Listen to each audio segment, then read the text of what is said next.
Assalamualaikum warahmatullahi ta'ala wabarakatuh.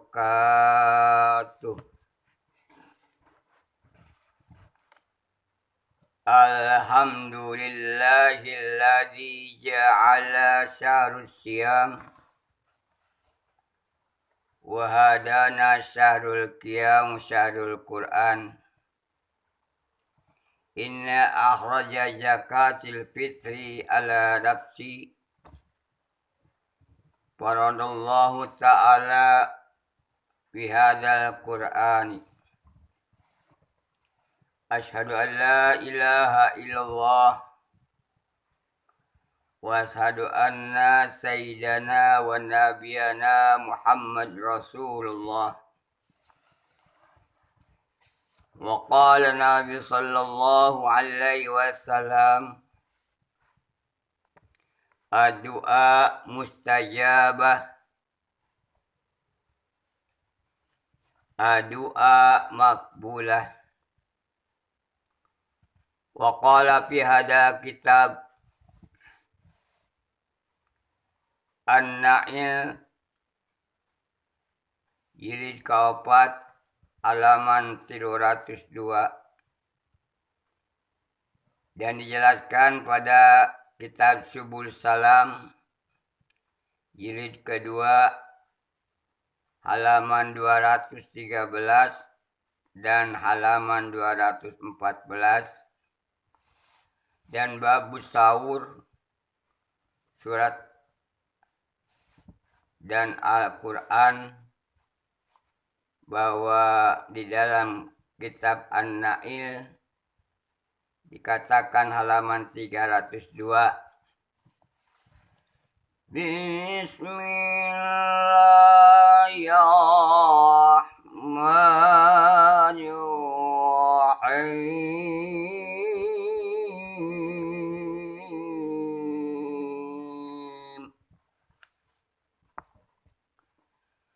Wa kulu washrabu hatta yatabayyana lakumul hayd, hatta yatabayyana lakumul haydul abyadu minal haydil aswadi minal fajr.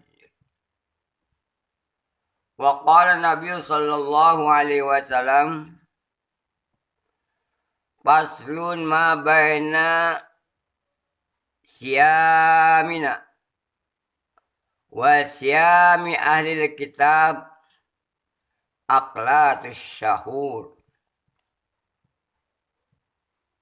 Wa qala Nabi sallallahu alaihi wasallam, asy-syahuru barakah wala tad'uhu walau anna yajra'u ahadukum jur'ah mimma'in wa inna allaha wa malaikatahu yusalluna ala mutasyahhirin.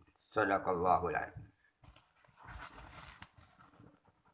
Pertama-tama, pada hari ini adalah hari Kamis.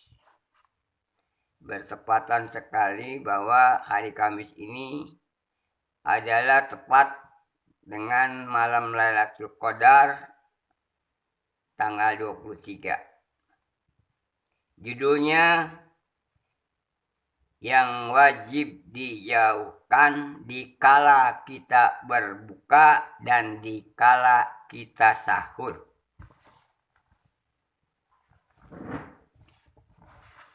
Ini judulnya yang wajib dijauhkan dikala berbuka dan dikala bersahur.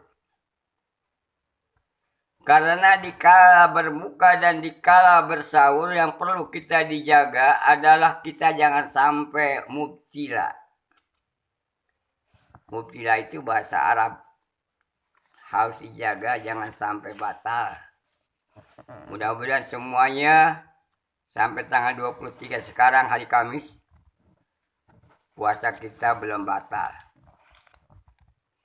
Satu-satunya jalan yang bisa membatalkan buta puasa dan tidak mendapat keberkahan sahur ada 10 macam yang ada di dalam kitab An-Nail.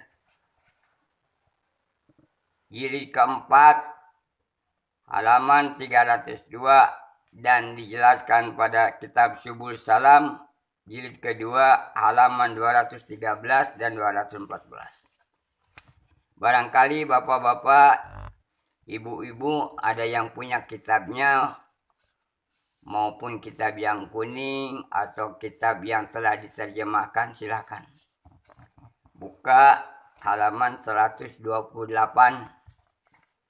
Di dalam kitab kuningnya, di dalam kitab terjemahnya adalah halaman 214 sampai halaman 302. Yang perlu wajib dijauhkan dikala kita berbuka dan kita dikala bersahur ada 10 macam makanan yang perlu kita dijauhkan. 1. Menjauhkan diri dari menyesakkan makanan. Ini kalimat yang tidak jelas. Kalau kata bahasa Arabnya adalah kalimat sinonim.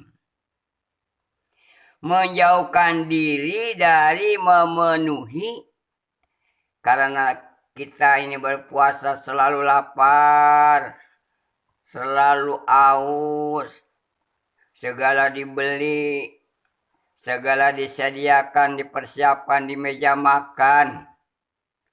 Akhirnya begitu buka banyak yang mubadir sehingga besoknya basi tidak dimakan. Itu perlu. Jadi segala apapun dibeli tapi dimakan kagak. Maka 1 harus kita menjauhkan diri yang memuas-muaskan makanan dikala kita berbuka.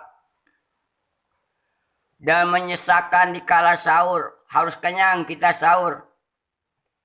Supaya kita lebih kuat puasa. Kenyataannya sudah kenyang sahur. Meninggalkan sholat subuh berjamaah. Meninggalkan kita tadarus. Meninggalkan kita zikir Ramadan. Sehingga indahnya zikir Ramadan. Allahumma innaka afun karim tuhibul afwa fa'fu anna asyhadu an la ilaha illallah astaghfirullah nas'aluka jannata wa na'udzu bika minan nar.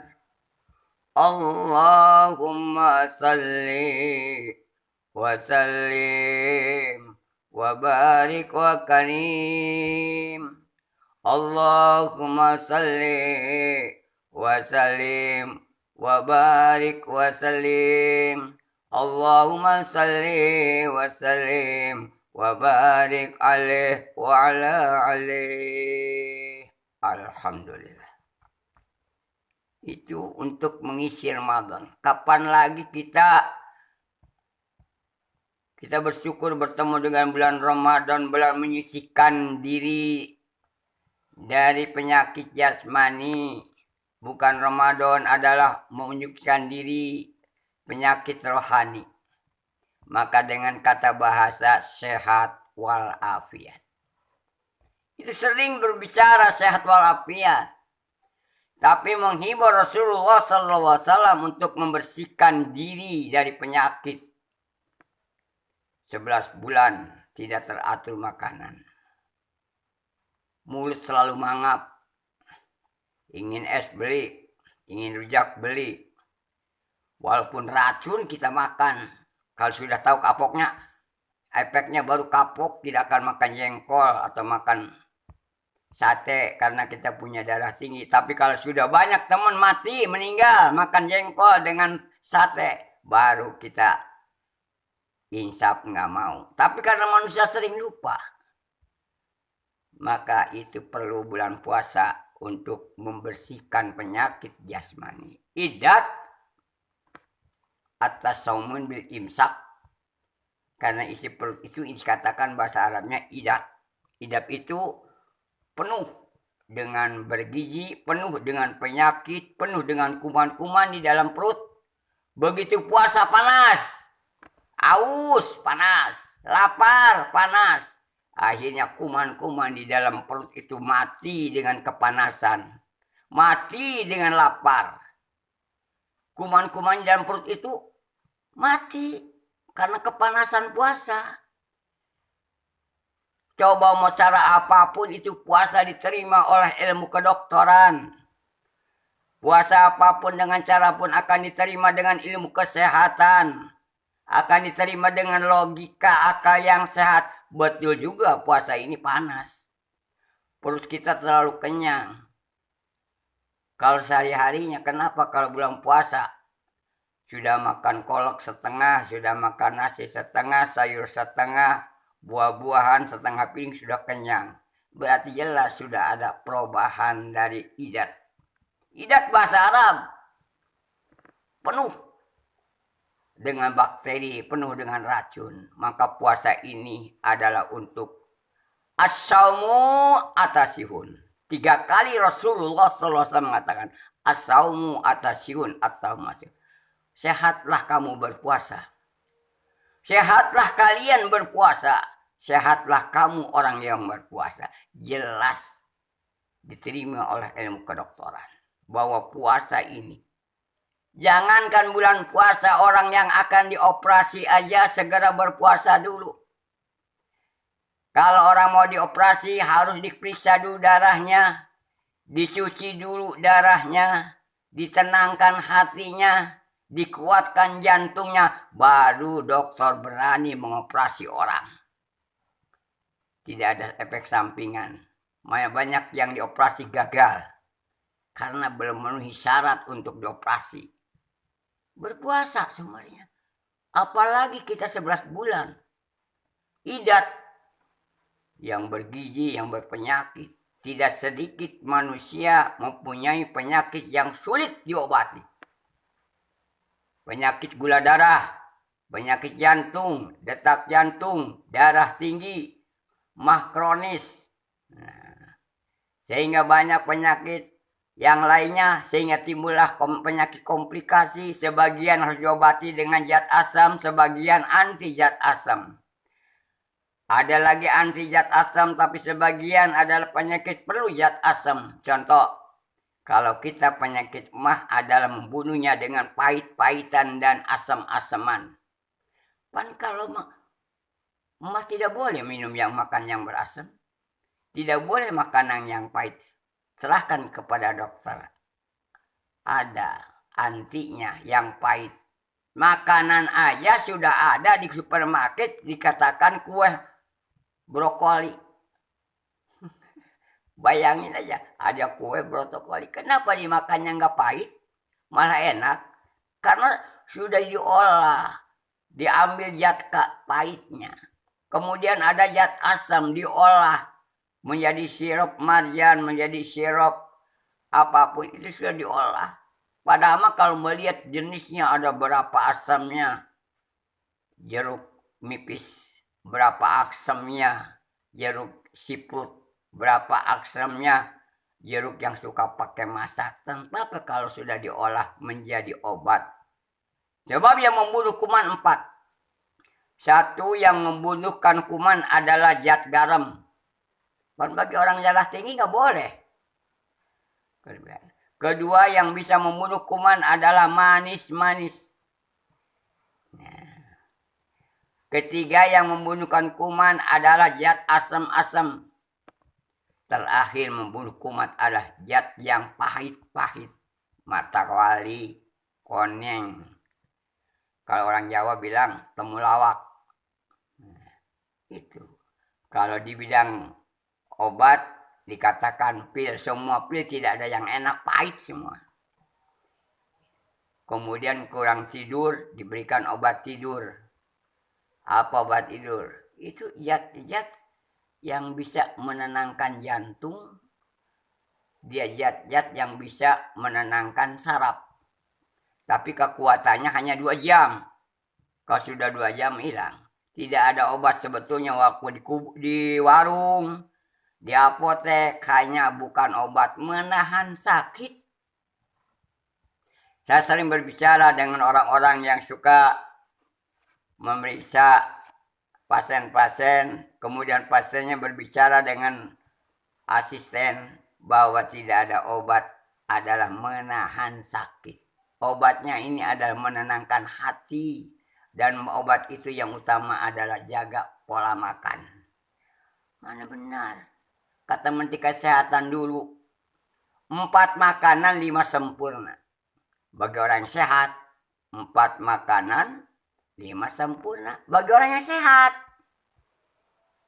Coba 4 makanan bagi orang yang komplikasi. Nggak boleh makan gula. Nggak boleh makan garam banyak. Nggak boleh makan es. Nggak boleh makan idak gedang. Kenapa? Karena di dalam idatnya itu bertolak belakang dengan penyakit ada yang lainnya.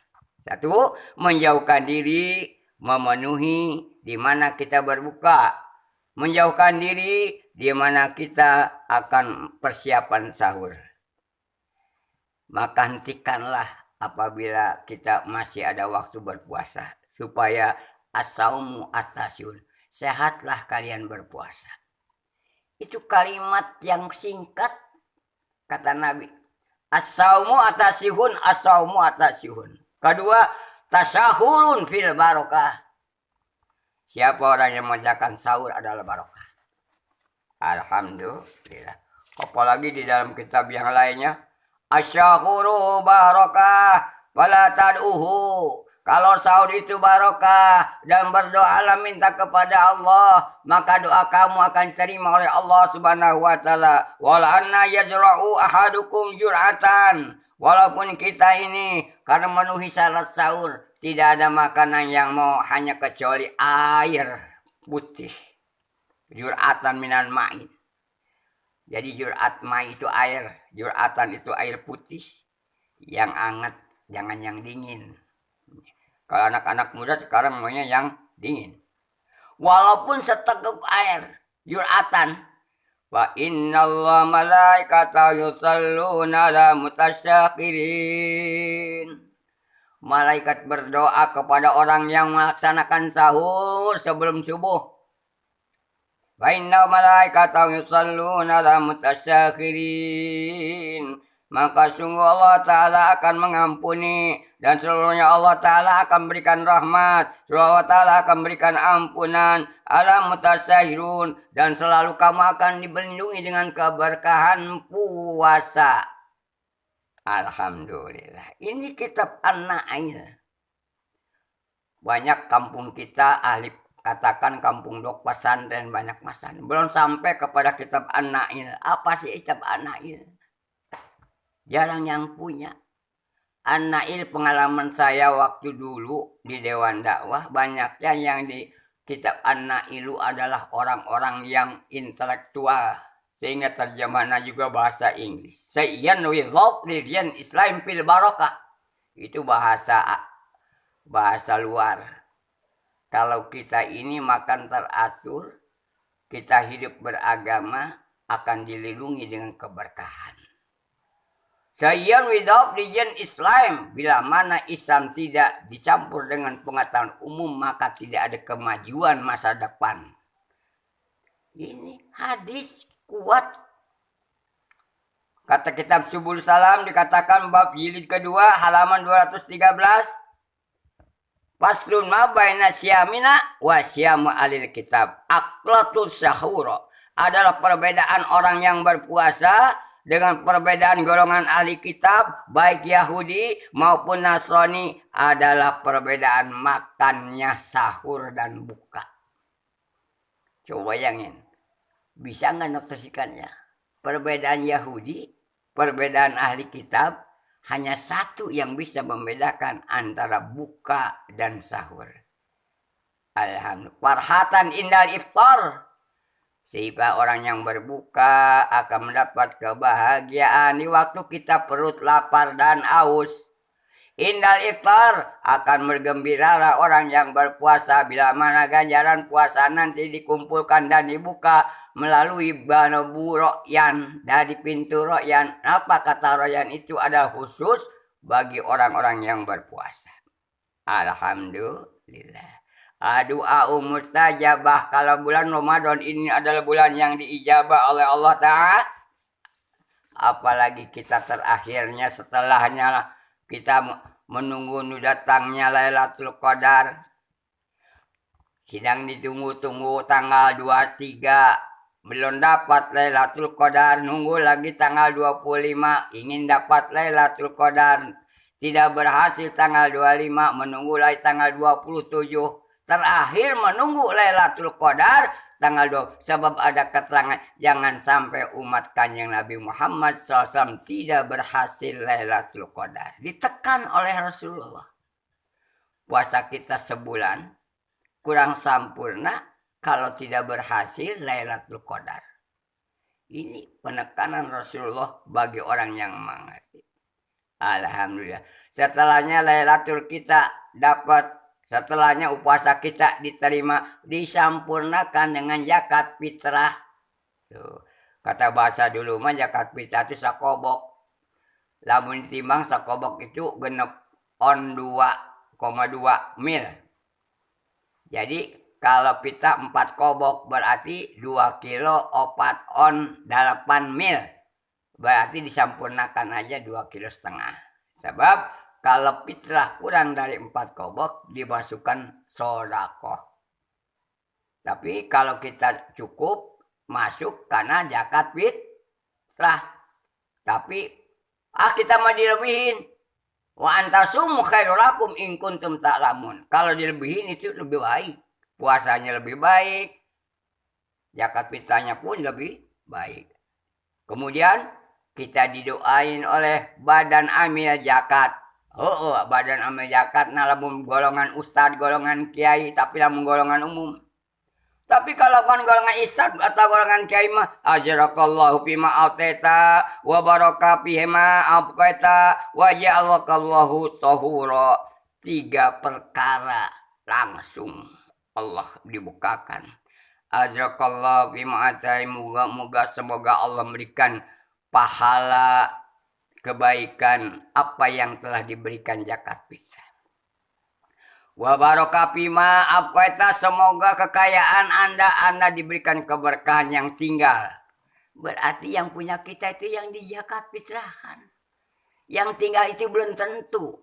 Tetapi kita barokah. Wa baraka fima abqaita, semoga sisa zakat fitrah ini rumahnya mewah, mobilnya mewah, motornya hebat, sawahnya banyak, kebunnya banyak. Insya Allah penuh dengan barokah karena sudah disucikan dengan zakat fitrah. 2. Ketiga, wa ja'alallahu laka tahura. Ini doa malaikat. Semoga Allah menjadikan kesucian. Malaikat hanya mendoakan orang yang mengeluarkan zakat fitrah. Semoga orang-orang yang puasa ini dibersihkan dengan zakat. Turun ayat, qad aflaha man tazakkaha wa qad khaba man dasa. Sungguh bahagia orang yang telah membersihkan dirinya dengan zikir, dengan puasa, dengan zakat fitrah, dengan salat Lailatul Qadar, dengan ibadah tarawih, ibadah tatawaan.